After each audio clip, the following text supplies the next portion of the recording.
नमस्कार दोस्तों, मैं सरोज पांडे। बच्चों को हौसला दीजिए, उनकी हिम्मत बढ़ाइए, उनका आत्मविश्वास बढ़ाइए, क्योंकि हर बच्चा जीवन में कुछ न कुछ बनना चाहता है, कुछ न कुछ करना चाहता है।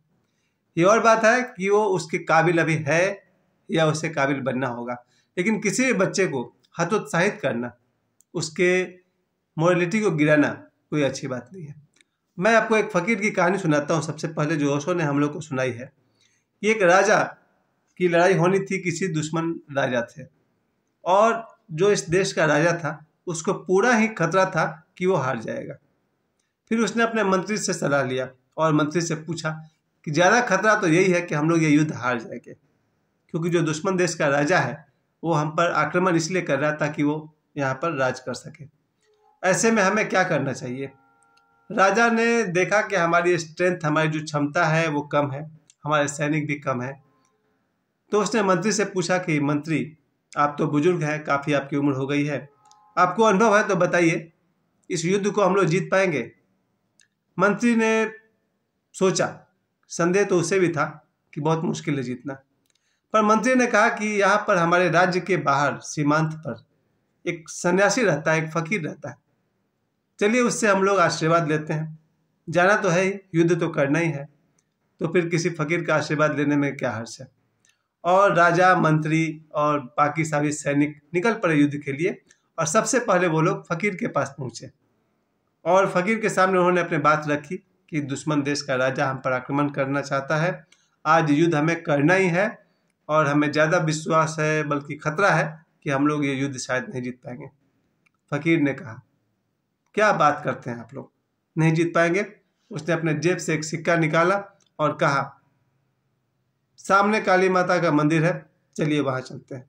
और वो फकीर उनको एक काली माता के मंदिर के पास ले गया, और वहाँ ले आकर फकीर ने अपने जेब से एक सिक्का निकाला और कहा, अगर हेड आता है तो हम लोग जीतेंगे, और अगर टेल आता है तो हार जाएंगे। और फकीर ने कहा, हम भी चलेंगे आपके साथ युद्ध करने। फकीर ने सिक्के को उछाला, टॉस किया और ऊपर में हेड आया। फकीर बहुत जोर से खुशी से चिल्लाया, बोला, हेड आया है, हम लोग ये युद्ध जीतेंगे। राजा ने कहा, हम लोग मतलब? फकीर ने कहा, मैं भी चलूंगा, मैं आपके राज्य में रहता हूँ, मैं आपके लिए एक प्रजा की तरह हूँ, मैं भी चलूंगा। और उत्साह से वो फकीर भी एक घोड़े पर बैठ गया। फिर राजा निकल पड़ा है, मंत्री निकल पड़े हैं, फकीर निकल पड़ा है, राजा के सिपाही निकल पड़े हैं। घमासान युद्ध हुआ। बहुत जोश और उत्साह के साथ सबके अंदर ये बात थी कि जब काली माता ने हाँ कह दिया है, काली माता का आशीर्वाद मिल गया है, काली माता के मंदिर के सामने वो सिक्का उछाली गई थी, जब माँ का आशीर्वाद हमारे साथ है तो हम जरूर जीतेंगे। और उन लोगों ने उस युद्ध को जीत लिया। यानी कि कमजोर टीम होते हुए भी उस शक्तिशाली राजा के टीम को हरा दिया, और ये जो अपना राजा है वो जीत करके वापस लौट रहा था। वो फकीर भी साथ में था, बहुत खुश था, बाकी मंत्री वगैरह सब कोई लौट रहे थे। उस काली माता के मंदिर के पास से जब ये लोग पार कर रहे थे तो राजा को लगा कि हमें काली माँ के मंदिर के पास रुक करके उन्हें प्रणाम करके धन्यवाद देना चाहिए कि माँ आपके आशीर्वाद से हम सब जीत गए हैं। लेकिन फकीर तो मंदिर के बगल से आगे बढ़ता चला जा रहा था। राजा को आश्चर्य हुआ, ये क्या बात हो गई, जिस काली माँ के आशीर्वाद से हम सब जीते हैं उनको धन्यवाद कहना भी जरूरी नहीं समझता ये फकीर, और आगे बढ़ता जा रहा।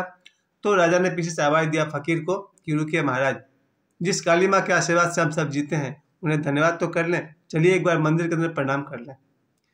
फकीर ने कहा, जरूर प्रणाम करिए, जरूर जाइए, लेकिन ये जो सिक्का है वो दोनों तरफ हेड है, यानी कि सिक्का में इस तरफ भी हेड था और बैक साइड भी हेड था।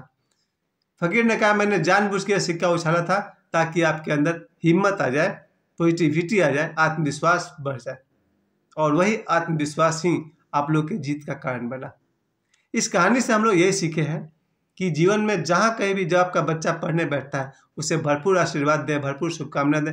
हाँ बेटा, अच्छा से पढ़ाई करो, बिल्कुल सक्सेसफुल हो जाओगे, सफलता मिलेगी। बच्चा जब कहीं कंपटीशन की तैयारी करता है, किसी एग्जाम में जा रहा हो, किसी भी तरह के गेम में जा रहा है, खेलने जा रहा है, जीवन के किसी भी विधा में आपका बच्चा कोई भी कोर्स पढ़ाई कर रहा है, चाहे वो मेडिकल का कोर्स कर रहा है या लॉ का कोर्स कर रहा है, उससे भरपूर अपना आशीर्वाद दीजिए, और खुले मुंह से दीजिए। मन में भी क्या आशीर्वाद देना है, बिल्कुल मुक्त वचन से उसके सिर पर हाथ फेरिए और कहिए कि यस यू कैन डू। अपने बच्चे को जब आप कहेंगे कि हाँ बेटा तुम कर सकते हो, उसका आत्मविश्वास बढ़ेगा, उसकी हिम्मत बढ़ेगी, वही आत्मविश्वास वही हिम्मत उसको पढ़ने में काम आएगा।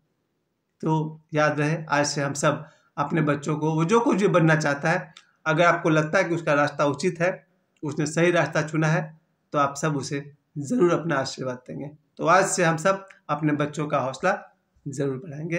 मुझे समय देने के लिए आप सभी को बहुत बहुत धन्यवाद।